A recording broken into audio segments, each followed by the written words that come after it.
This program contains subject matter and language that may be disturbing to some viewers. Viewer discretion is advised. My name's Carly. I'm 26 years old. Quit trying to bite me so much. My name's Cody. I'm 28. We've been together for 15 years, if you think about like friends from knowing each other to now. But together, maybe like 4 years. They seem to love each other, but they both are addicted to crack cocaine. I like to call it coke 'cause that sounds so much more awesome than crack. It's just something that we do, just like if you play Watch Parcheesi. TV. If you're watching Yeah. TV, it just intensifies our love, I guess. Carly and Cody ended up stealing lots and lots of money from family, and she steals from anywhere she can to help support her habit. I have confronted Cody and Carly both about their drug use many times. They don't care. They're living life to the fullest, so they think. He's so skinny now, his body is just shutting down. He has become violent. Cody, what's the matter? I don't feel like I can save my son. I'm watching my son die. Carly's relationship with Cody, I think, is what started a lot of this addiction. She was on painkillers from a very young age. And then one day, she bumped into Cody. In the last 3 years, her drug abuse has escalated, and she's now having seizures, and she is 75 pounds soaking wet. She has lost the majority of her teeth, and what teeth are there just falling apart. She's been in jail several times now for shoplifting. She's going further down, closer to death. They're almost obsessed with the other. I've had a crush on her since the day I met her.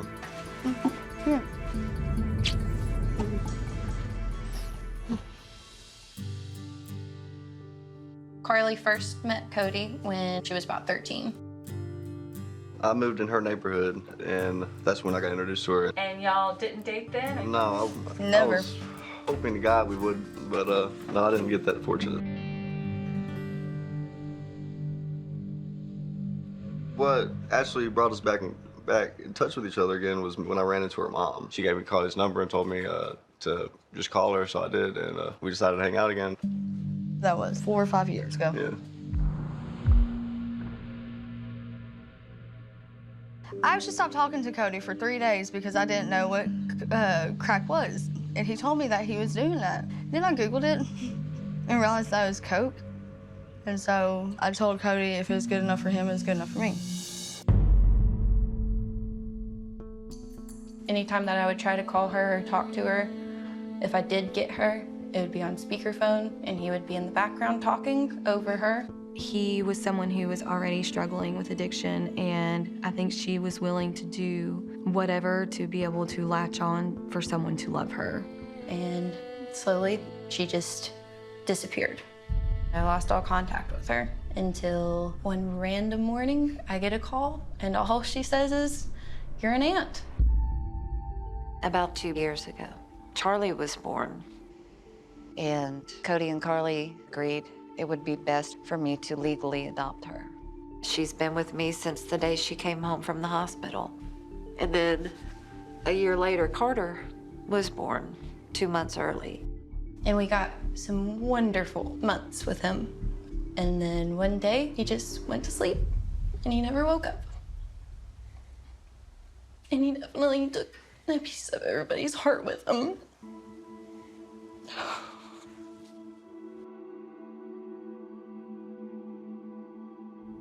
They don't talk about Carter at all. I feel like they're in denial.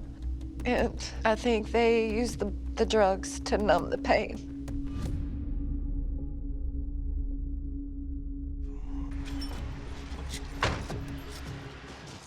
Hey. Hey, nice little van, baby. Huh? Nice what?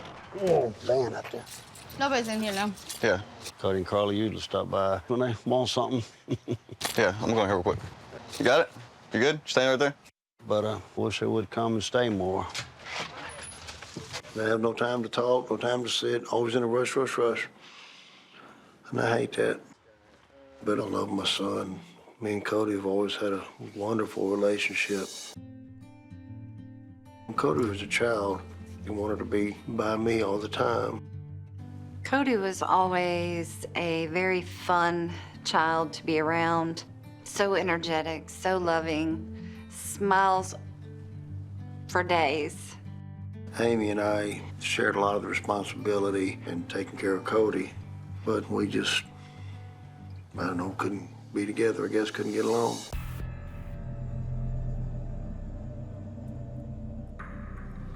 We did joint custody. She'd get him every weekend, but he primarily lived with me. Cody's father and I did not have a healthy relationship, and that has remained true even up to this day.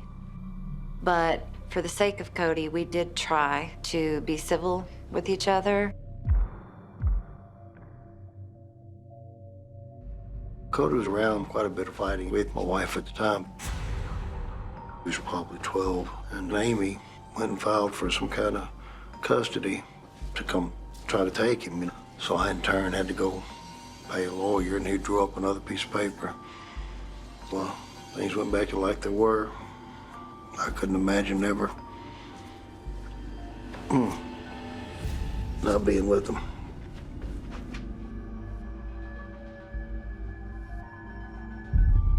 When Cody moved to Brighton, he was isolated. At that point, Cody seemed emotionally just beaten and began using drugs to self-medicate.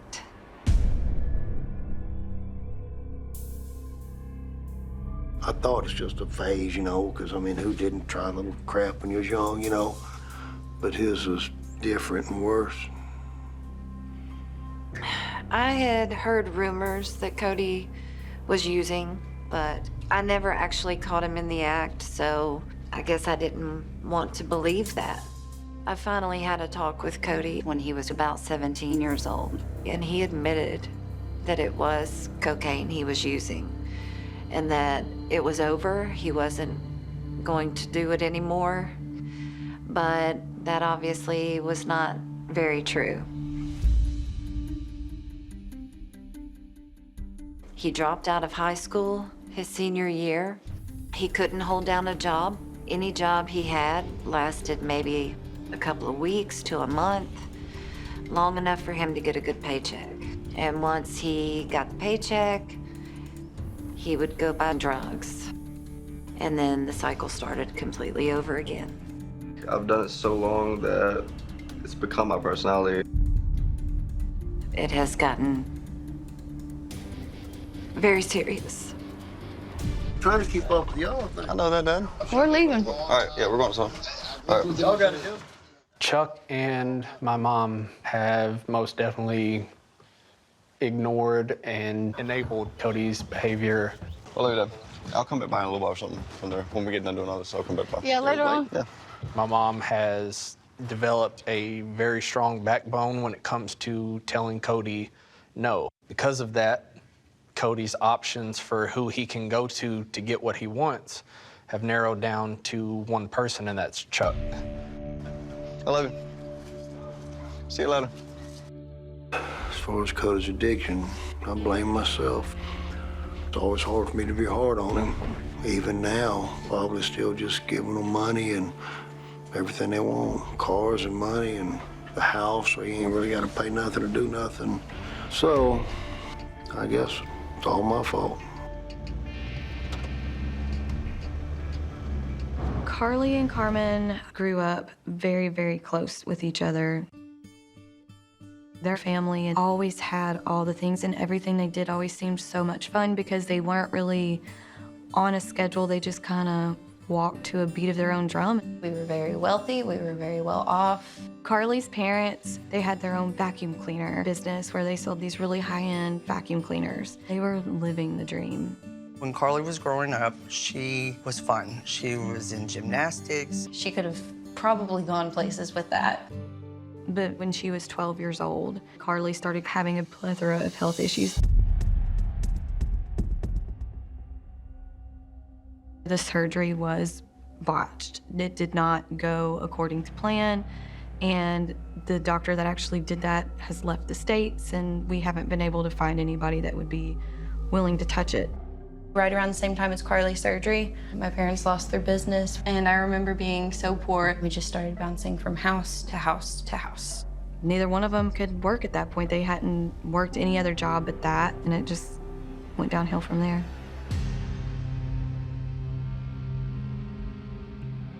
Things got really bad. We didn't know if my mom was going to be doing heroin in the kitchen or what. Carly was exposed to all kinds of drugs, and she was so used to having to lock down her medicine, because if Carly had pain management drugs, her mother is going to go in and use them. Our household was pretty volatile. Our bedroom was our safe space. So we had like food hoards and stuff like that so that we would make sure that we wouldn't have to go out. My family went really bad south and everything. Carmen, she's probably the only reason that I was even sane. It was me and Carmen against everything. Carly kind of became the mother hen of who she is and helping take care of Carmen.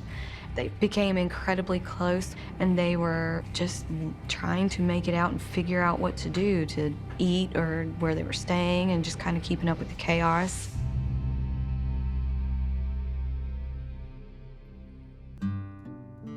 And Shannon helped to kind of rehab her up from all the things the doctors had her prescribed. Got her completely off all the pain medicine and had her on nothing but Tylenol and ibuprofen. She was working at a store in downtown Memphis, and she was on her way to like management. She did not want to take the same path as other family members did, particularly her mother.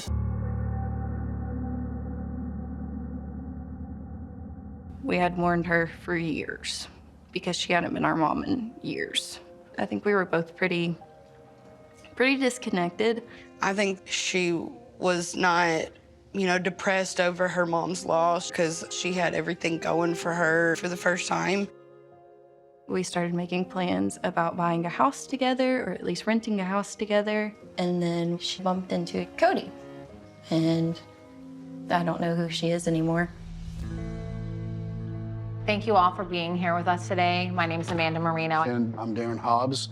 We got 2 lives to save. We've also got a grandbaby.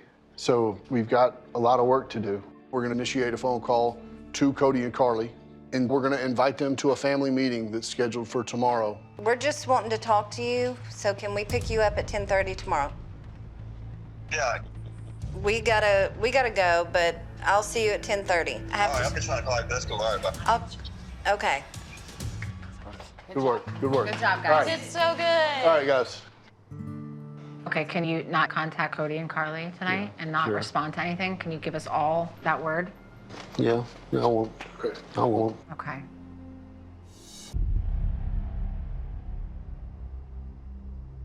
Logan, what's up, dude? I've got you on speaker with Amanda. Hey. Hey, I called Chuck and he let me know that he definitely texted Cody.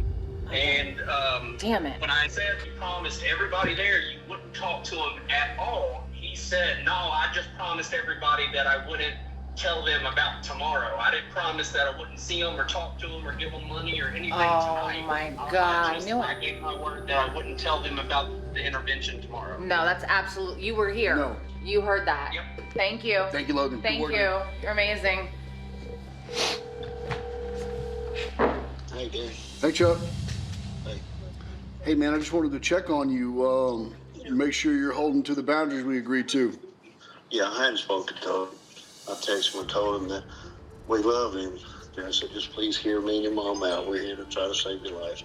What concerns me is that we made an agreement that there was going to be no conversation tonight. At all. At all.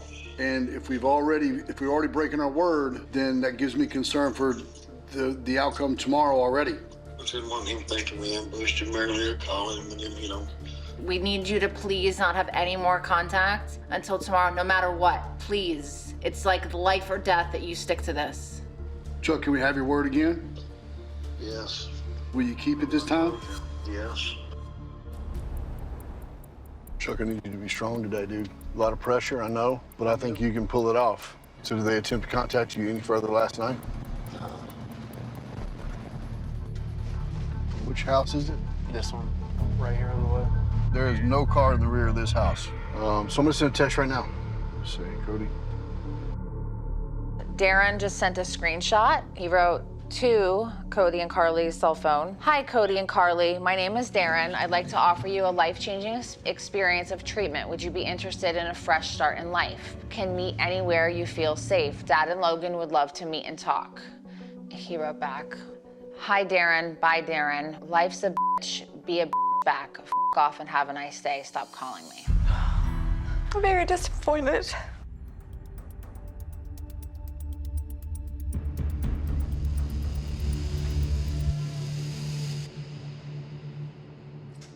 How dare you? You called them, I looked you in the eyes, and I chose kindness. You don't deserve the kindness that I gave you last night. You're killing my sister, and you're killing your son, and you killed your grandson. You looked at all of us and promised. You promised to set boundaries, and you did all.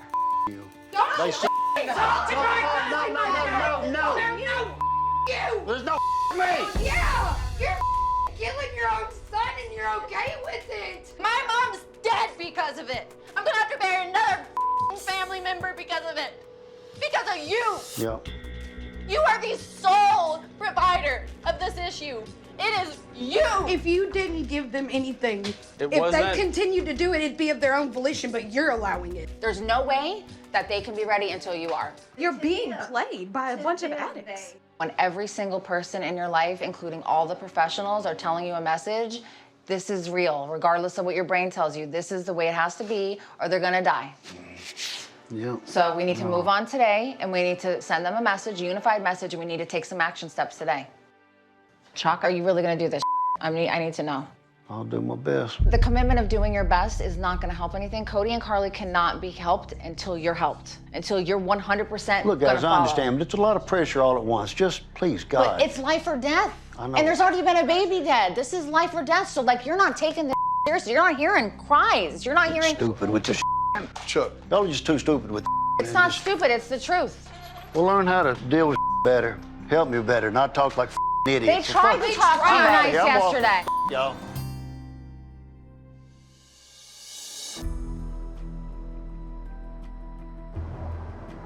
I'm back in Memphis for Cody and Carly to make another offer of treatment, get in front of these guys, and give them a chance to change their lives.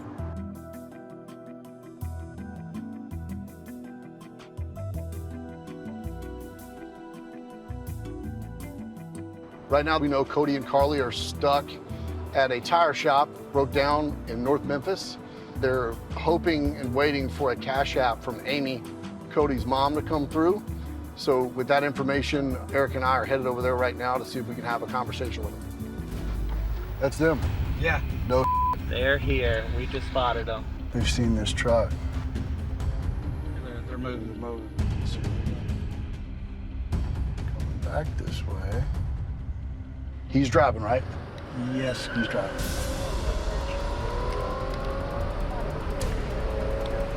He might just come visit us. Let's do it.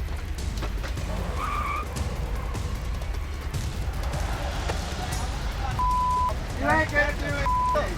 Oh, y'all. Nothing to do with y'all, man. I ain't trying to be safe. Y'all play